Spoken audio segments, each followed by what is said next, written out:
what's good, everybody? Hope that you guys are having a super blessed day. So I'm pretty sure a couple of you guys have been seeing tier ranking videos where people will go and rank things like fast food and other things like that. And so I thought, why not make a tier list ranking certain positions in the NFL? So with that being said, today I'm gonna be making a tier list on the NFL quarterbacks. Now, if you guys like this video idea and want to see a running back version of it, get this video to 600 likes in the first 24 hours of this video going up, and there'll be the running back edition of this sometime in the middle of next week. But with that being said, let's just jump straight into it. So to start off this ranking video, let's just get the easy ones out of the way with. All right, Tom Brady, below average. I'm just messing with you guys. I'm messing with you guys. Obviously, we gotta have the girl as the top of the list. Elite, hands down. Aaron Rodgers, yeah, he's going up there, elite. Let's get another easy one. The Eli Manning, below average. I think we all get that one. Let's put this man Russell Wilson up here in the elite category. And then I think from after that point, it kind of gets like, all right, we can kind of start making some controversial decisions maybe. So to start off this ranking list, I want to kind of take a look at some of the younger quarterbacks in the NFL first and kind of rank them. So let's start off with Josh Allen at first. So when Josh Allen was first coming into the league, I did not like him. I was like, okay, he's a big arm quarterback, not a lot of accuracy. I've seen that a ton of times and they never seem to work out. But what he brought to the table that I don't think really anyone was expecting was his ability to run the ball so well. So I would say he's playing on a below average team, but I would say he's an average quarterback. He's gonna slide a little bit down this average list as we put some more players in, but I think that he proved himself to be a very average NFL quarterback, and he has a promising future. Next up, let's take a look at another young guy in Baker Mayfield. Now, I think that he is definitely above average. I know a lot of you guys would try and put him in this borderline elite category, but I'm one of those guys where I know a lot of you guys, it's like, oh, but like he had such a great season, 27 touchdown passes, like he broke Peyton Manning's record.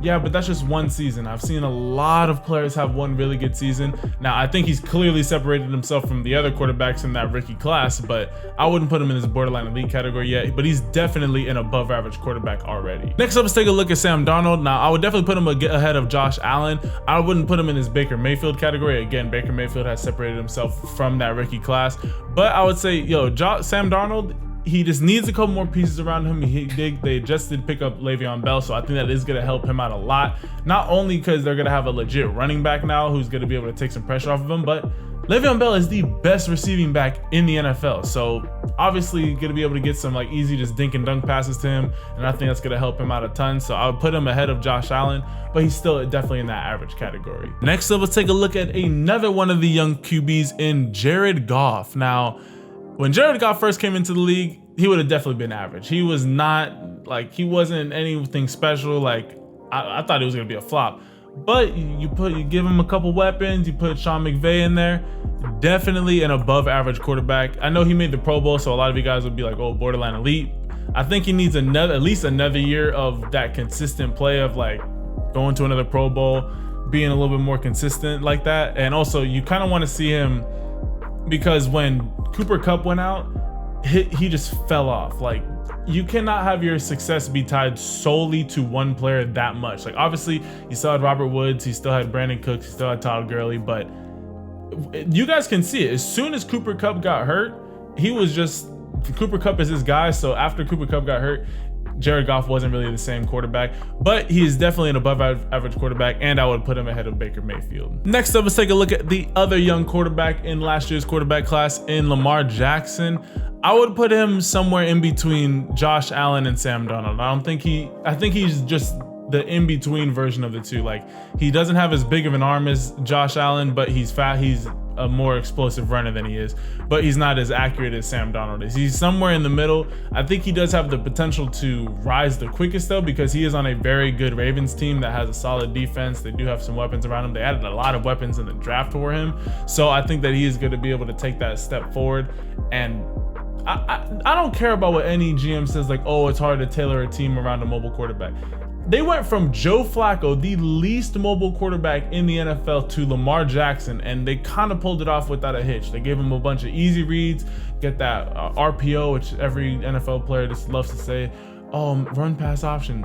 They added that for him. They just made it really simple for him. So I think getting a full season being that #1 QB, learning more of that offense, I think he's going to be taking a lot of steps forward. So I'll put him in the average, but I can see him being in this like in the lower above average category by the end of next season. The next young QB that we're going to be taking a look at is Mitch Trubisky. Now, before I even put Mitch Trubisky on this list, I'm still not sold on him. I went on a radio show about 2 or 3 months ago, and it was based in Illinois, and they kind of wanted me to like give my opinion on Mitch Trubisky. So I went and looked at the Bears' last playoff game, the one that Cody Parkey missed that field goal. But Cody Parkey really shouldn't have been in that position. After taking a look at that video, there were 2 passes that Mitch Trubisky could have clearly ended, very easily made, that would have put the Bears up by 2 touchdowns that he just simply missed. Also, when he has pressure on him, he just does not make good throws. He skips a lot of passes, and he really lets the rush fluster him a lot. So with that being said, I am going to put him ahead of Lamar Jackson, but I would put him under Sam. If I had to choose between the two, I'm taking Sam Darnold. I've seen more. I've liked what I've seen more from Sam Darnold than I have with Mitch Trubisky.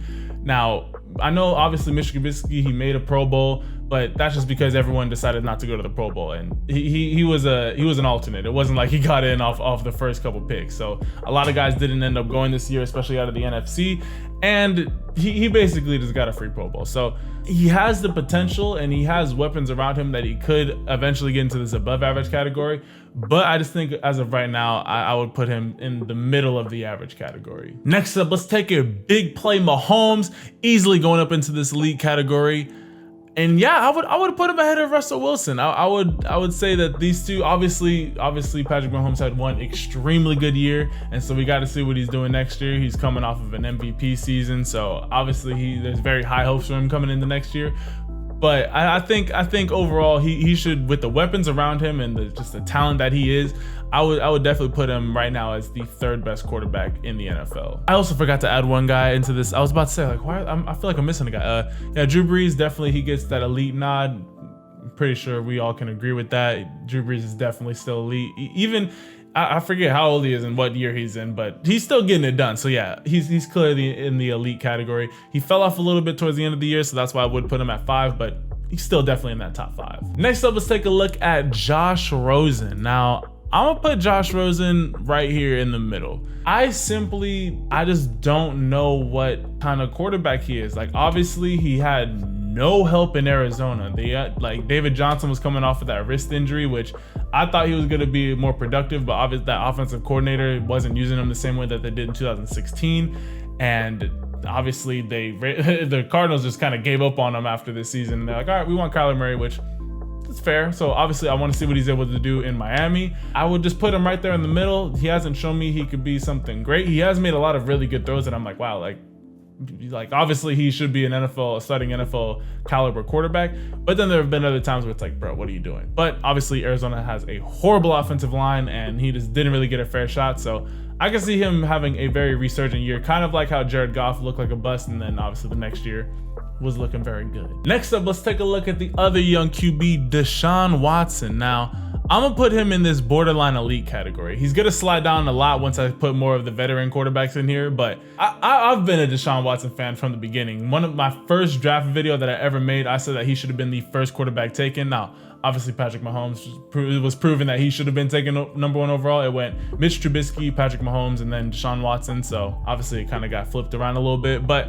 I think Deshaun Watson is an extremely good talent. Obviously the Texans need to help protect him a little bit more, but overall his ability to run, pass, if he's able to stay healthy, they get a couple more weapons around him, he's going to be one of the most explosive young quarterbacks in the NFL. He's already proven that he can be, so I think as long as he can stay healthy and continue that trend, he's going to be one of the household names for a while in the NFL. And the last of the young QBs that we're going to be taking a look at before we get into more of the veterans is my man Carson Wentz. I'm going to put him behind Deshaun Watson. I still do believe that he is in this borderline elite category. I feel like just with him getting hurt, and then obviously with Nick Foles, that whole situation, I feel like that really, it just didn't allow him to be as comfortable as he wanted to be. Like, being a starting quarterback in the NFL, there's a lot of ego behind that. You have to be very comfortable and know, like, I am the man. I have the reins to this offense. Like, there's just a lot of just security that you need to have. And so obviously when you're constantly getting hurt, and then you constantly having people questioning whether you should be starting or Nick Foles should be starting, I think getting Nick Foles out of there, Obviously, you'd love to have him as a backup, but I think he has the potential to continue to be on that pace of one of the best young quarterbacks that we were seeing. I mean, the dude was on pace to be hands down the MVP of the league. What was it, 2017, 2018? No, 2017. So I just want to see him stay healthy. I want to see him have another full year healthy and just see what he can do. But overall, I would put Deshaun Watson above him just because I've liked what I've seen more from Deshaun Watson. But if Carson Wentz can stay healthy, he's going to quite easily be a top 10 quarterback in the NFL for a while. All right, now let me put a couple more people in the bottom of the list that I think are quite easy picks. So my man, Marcus Mariota, I feel like he's proven that he is becoming more of a below average quarterback. I really liked him when he was I really liked him coming out of Oregon. Obviously, shared the last first name with Marcus. He wore number 8. My favorite number is number 8. So I was like, oh man, this dude's the guy. Threw 4 touchdowns in his first game. He only threw for like 150 yards, but he threw for 4 touchdowns, no picks. But then he kind of just hasn't really been able to catch on from then.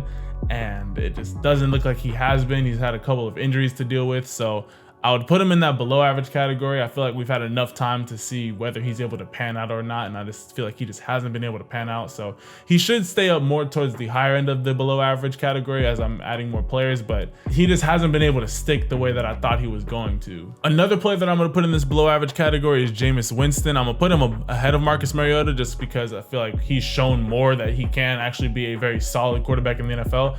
I just feel like he's one of those guys that all the talent in the world, but just cannot focus on just being the guy. Like, again, to be an NFL quarterback, you have to, everything that you do has to be centered around being a better quarterback, being a better leader, being a better teammate. And I feel like there's just times where he kind of does his own thing. You know, obviously we all know him. He's like been in trouble with the law, parties. He's really just got to clean up his whole personality on and off the field if Tampa's gonna keep him, because I mean he's coming to the end of that rookie contract and Tampa's gonna decide whether they want to keep him or not. So I would say he has a lot of improving that he needs to do. He could very easily be in this average to above average. Like, he's shown that he's had above average seasons. Like, he should be in this average category, but I just feel like his just inconsistency, not being able to hold that starting job, like, he has a long way to go if he wants to get back into at least that average category of NFL quarterbacks. All right, so now that we got all of the clearly elite guys and all the young guys out of the way, now we get into the fun, because here are the guys who have been in the league for a while. They've established themselves, they have solid careers, and so it's time to figure out how I feel about them. And this is where I feel like the most of you guys are gonna be like, oh, that's a horrible pick, or oh, I agree with that. So here we go. Let's start off with the man, Alex Smith. So I'm gonna put Alex Smith slightly above, I would put him behind Sam Darnold. I really like Sam Darnold. I feel like he's going to be one of the better quarterbacks in the league. Alex Smith, everyone's just called him a field general. He's never been like a crazy fantasy points guy where he's just gonna get you like 25, 30 points a game. There was a little bit of a streak where he was playing pretty well. Obviously, he's coming off of that. He just destroyed his knee. So, I mean, he's not gonna play all next year. So I can't even put him in the above average category for that. But I feel like he has been a very solid quarterback in the NFL. I would put him ahead of Mitch Trubisky. I'd put him ahead of all these young guys. I wouldn't take him ahead of Sam Darnold, but he's definitely in that average category. He's had years where he would be in this above average category, but I think for right now where he's at in his career, I would put him in this average category. Next up, we have my man, Cam Newton. Now, I love Cam Newton. Like, he's been one of my favorite players ever since he came out of Auburn. Just the swag he's had, like his whole demeanor. I've always loved his game. Obviously, he had that MVP season where he was just taking over the league. He's gonna go down as the greatest rushing quarterback of all time. I feel like I should put him at the top, like no matter who else is in here, at the top of the above average category. But I'm going to put him at the bottom of the borderline elite. Cam Newton, he's coming off of his shoulder surgery. The Panthers have done a terrible job protecting him. So obviously, when he's taken some of the most vicious hits that I've ever seen an NFL quarterback take and not get flagged for. Like, he's just been beat up like crazy. So I'm gonna put him towards the bottom of the borderline elite category. I feel like he's still in that area. Obviously, when you win the MVP and then you haven't been able to have a season quite close to that, obviously people are going to kind of knock you down a lot faster than if he would have just maintained consistent throughout his entire career. So that's why I'm going to leave him in the borderline elite category. But if he doesn't pick up his game over the next season or two, he would be put in this above average category, more of like a top 10 to 20 quarterback rather than like a top 10 to 15-ish quarterback. So he's going to be somewhere in the bottom of the borderline elite. Now, Big Ben, I feel like you could really only have 5 elite quarterbacks in the NFL. And I feel like these are the 5 elite quarterbacks right now. Big Ben is going to be at the top of the borderline elite. His numbers say he should be in the elite category. And the contract that he just got said he should be in the elite category. His demeanor, hey, if I throw picks, I'm gonna throw picks. I don't really want that. I don't think that that's an elite quarterback type of guy. Obviously, he had the most passing yards with around 5. I think he was over 5,000, but he had 16 interceptions. Like, I don't want my quarterback to be that. I mean, Patrick Mahomes threw for 5,000, but he only had 12 interceptions, and he brought a lot more. He had 50 touchdowns. I'd rather have that than, I think Ben threw for like somewhere around like 35 touchdowns to 16 interceptions. Definitely, those are great numbers. Don't get me wrong, those are great numbers. I don't think that they're in that elite category. So I'm gonna put him, he's gonna be at the top, if not the top guy in the borderline elite category. Next up, we got the man Derek Carr. I'm gonna put him at the top of the average category for right now. He's definitely better than Sam Darnold. I thought he was gonna be, again, one of those guys where it was like he kind of came out the gate really fast. It was like, oh man, he's gonna help lead the Raiders. He's gonna bring the Raiders back to the promised land. And he gets hurt right before the playoffs when the Raiders, I believe they were like 10-6. Like, they were tearing up the AFC West. And then they haven't really been the same since.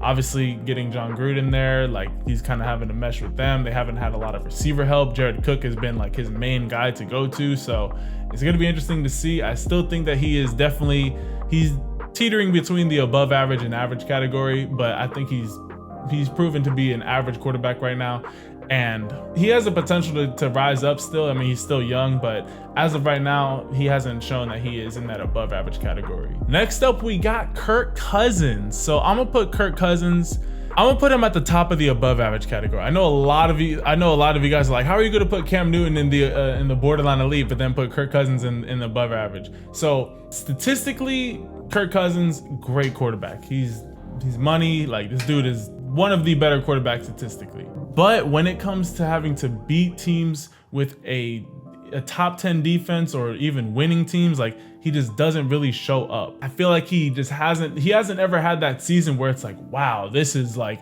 oh my gosh, this is clearly one of the best quarterbacks in the NFL. He's had a lot of seasons where he's like, man, this is like a really good quarterback. He's a top 10 to 15 guy. Like, man, like, good dude. And then obviously his whole situation with the Redskins, he had a young guy, the guy that young going in as an unrestricted free agent. Like, you just don't see that happen a lot. So obviously that's why he got that massive contract.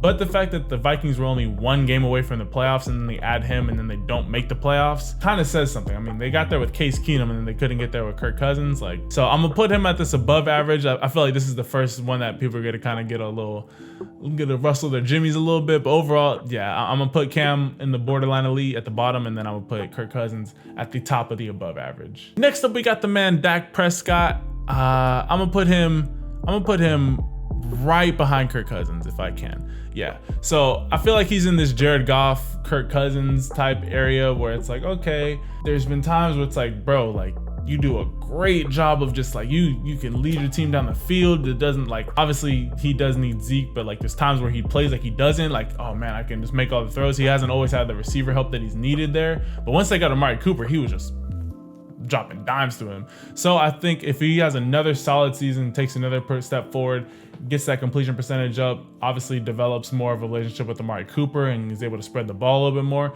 he's going to be taking those steps. So I would put him in that above average category, but he's still extremely young. I would not be surprised if next year I'm putting him in the borderline elite category. He has that potential, obviously, off of his rookie year. So Dak Prescott's one of those guys where it's like he's teetering on the fence between borderline elite and above average. Next up, we got the Fitz Magic. So I'm gonna put him right behind Mitch Trubisky.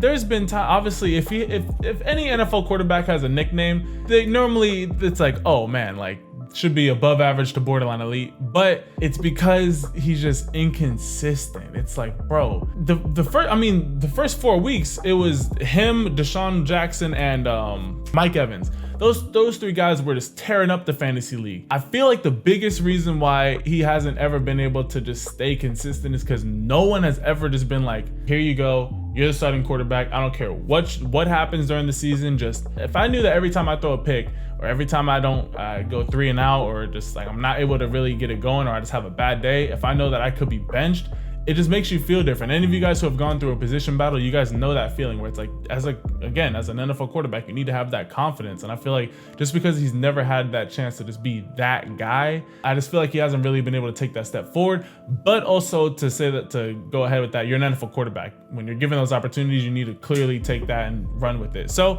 I'm gonna put him in this Mitch Trubisky. He's definitely better than Josh Rosen. Like, the gap between him and Josh Rosen right now is a lot bigger than just having them right here next to each other. You can kind of swap them out for Mitch Trubisky just depending on the game. Obviously, Mitch Trubisky can play extremely well. Obviously, Ryan Fitzpatrick can play really well, but I feel like they also kind of have like their games where they're off. So I feel like that's like a solid place to have him. Next up, we got the man Nick Foles. Gonna keep this one pretty quick. I'm gonna put him right here in the above average category. Feel like I want to see what he does in Jacksonville. I want to see what he looks like with the full team around him. Obviously, when he's in the playoffs, he's playing extremely well.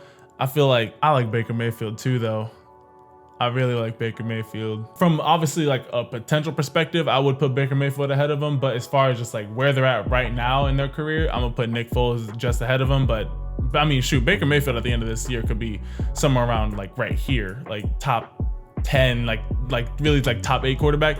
But I'm gonna put him right here in the back end of the above average, but still really well, especially for a guy going into his second season. So Nick Foles, put him slightly above Baker Mayfield. I feel like that's a solid place to have him. Next up, we got Matty Ryan. I'm gonna put him right behind. Ben Roethlisberger. I feel like if he didn't have Julio Jones, he would be nowhere near the quarterback that he is. Obviously, when they picked up Calvin Ridley, he was showing like he was able to spread the ball around a little bit more, and he has been able to dish it around more. But I don't think he would be that elite guy. I don't think he would have got his MVP without Julio Jones. So that's why I'm putting him behind Big Ben. Big Ben has shown like he doesn't have to throw it to AB. He's got Juju there too. He's got Jesse James. So like he's got other options that he's able to throw to. But I feel like these two guys are they're like the cream of the crop when it comes to the veteran guys. They're definitely in that borderline elite. Again, I really only like having 5 guys at the top just because you put any more than it devalues what elite means. I mean, if you're putting Ben right here, well then like, all right, yeah, you could put him right here, but I just don't think that having 6 guys that you would call elite, like elite is the top of the top. So Matt Ryan, put you right here at 7. I feel like that's a solid spot for you. Jimmy Garoppolo. Okay. You're definitely in the above average category, but where do I want to put you? You haven't really had, he doesn't have a lot of tape. Like he had the back end of that season where he went perfect, but then he started the season and I'm gonna put him right here. I'm gonna put him behind Baker Mayfield. I haven't seen enough. I just haven't seen enough to see if he's the real deal or if he's just kind of a flash in the pan kind of guy. I'm gonna put him at the bottom of the above average. He's, I mean, yeah, he very easily could fall into the average. I feel like I just haven't seen enough of him. That's simple and plain. I haven't seen enough of him. He could be at the top of the above average by the end of the season, or he could kind of stay where he's at right now. If I had to rank him, I'm putting him right there behind Baker Mayfield. Next up, we got the man Joe Flacco. I'm gonna put him right behind Derek Carr. Yeah, I feel like that's fair. Obviously, as a Bronco fan, I want to kind of put him a little bit higher because we just got him as our quarterback. But I think to be fair to this ranking system, I do have to put him. I feel like he's right there in that Derek Carr kind of range, so don't really have to explain that much. Been pretty average ever since he won that Super Bowl, basically where he should be. Next up, we got Case Keenum. Let's kind of put him towards the back because he's definitely better than Ryan Fitzpatrick, but I wouldn't say definitely, but God, he would not stop throwing picks. Like, it was so bad watching him. It hurt watching him. I would put him right here. I feel like these two guys are kind of like similar, especially last year with Case Keenum, how he was playing. I feel like last year's Case Keenum and just typical Ryan Fitzpatrick, where it's like he has his great games and then he has his really bad games. I feel like that's kind of where he was. Case Keenum didn't really perform that well in Denver, so it'll be interesting to see how he's looking moving forward, but overall, he's in the average ranking. Phillip Rivers, I'm gonna put him right ahead of Matt Ryan. I like Phillip Rivers a lot. I'm a Bronco fan, but you gotta respect the man Phillip Rivers. He's out here dropping dimes. He's been the model of consistency. This dude he's that dude. Like, it's just simple and plain. He's that dude. I like him a lot. He's got it done whether he's had receivers around him, whether he's not. Now he's got Keenan Allen. He's got some weapons around him a little bit. So overall, I like Phillip Rivers right here at the top of the borderline elite. Next up, we got Andrew Luck. Oh man. See, this is gonna be. I'm gonna put Andrew Luck is the I feel like he is the closest quarterback to being in the elite category. Coming off of the injury, coming off like we just didn't know what he was going to be looking like, and then he just took off at the end of the season. I feel like he is once Tom Brady retires, he's going to be put right here in this 5th spot. Once whoever retires first, Drew Brees or Tom Brady, he's going to be slotted right there into that elite slot. As long as he's able to keep it up and stay healthy, the Colts they added one guy in Quentin Nelson, and then all of a sudden they have the best line and one of the best lines in the NFL. So as long as they're able to keep him healthy and protected, T.Y. Hilton stays healthy, they got a couple more pieces around him. I like Andrew Luck a lot. He's gonna be looking very nice out there. Next up, we got Andy Dalton. Let's just kind of like put these last couple guys in here real quick. Andy Dalton, I've always thought he was a very average quarterback. Yeah, I feel like that's fair. I'm gonna put him right here. AJ Green has basically made his career. Hasn't really been anything special. He's always been 2,500 to 3,000 yards passing, couple touchdowns, couple interceptions. Nothing really to write home about. Matthew Stafford, I'd put him right here. Had a lot of he throws a ton for a ton of yards, but he never really is able to do anything with it. Overall, he's definitely still above average, but I feel like that's pretty fair. Next up, Ryan Tannehill. He's somewhere in this average category. He's been hurt a lot, so we haven't really been able to see what he can do. Yeah, I'd put him at the bottom of the average category, really. I'd take all these guys before I took Ryan Tannehill. I mean, shoot, he could have been in this above average category if he just stayed healthy and kept on playing the way he was, but he just hasn't been able to stay healthy at all. So, all right, you guys, with that being said, that is how I'm ranking the NFL quarterbacks going into next season. I want to hear what you guys have to say about my list, so be sure to comment it down below. Also, if you guys want to see me do the running back version of this, be sure to get this video to 500 likes in the first 24 hours, and I will be dropping that video either Tuesday or Wednesday of next week. Also, be sure to hit that subscribe button and turn your notifications so you never miss any of my uploads. But with that being said, hope that you guys all have a super blessed rest of your day, and I'll catch you guys in the next video. Ciao.